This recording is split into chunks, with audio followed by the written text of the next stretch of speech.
मोती बोने की कला। एक दिन बादशाह अकबर के दरबार में जोरों का कोलाहल सुनाई दिया। सभी लोग बीरबल के खिलाफ नारे लगा रहे थे। बीरबल बदमाश है, पापी है, इसे दंड दो। बादशाह ने भारी जनमत को बीरबल के खिलाफ देख आज्ञा दी कि बीरबल को सूली पर चढ़ा दिया जाए। दिन तय हुआ। बीरबल ने अपनी अंतिम बात कहने की आज्ञा मांगी। आज्ञा मिलने पर उसने कहा, मैंने सारी चीजें तो आपको बता दी, पर मोती बोने की कला नहीं सिखा पाया। अकबर बोला, सच? क्या तुम वह जानते हो? तो ठीक है, जब तक मैं यह सीख न लूं, तुम्हें जीने का अवसर दिया जाता है।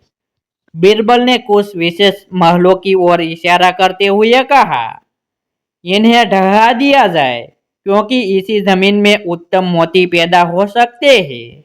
महल ढहा दिए गए।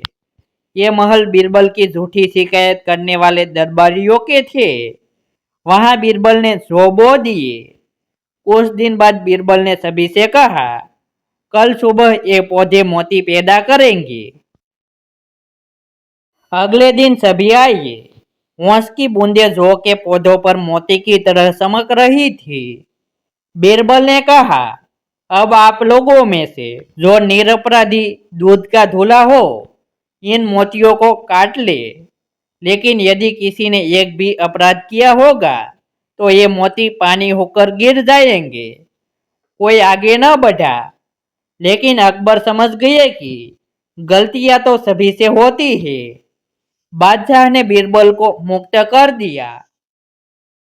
सार यह है कि किसी को दंडित करने से पूर्व उसके दोषी या निर्दोष होने के बारे में भली भांति जांच कर लेनी चाहिए।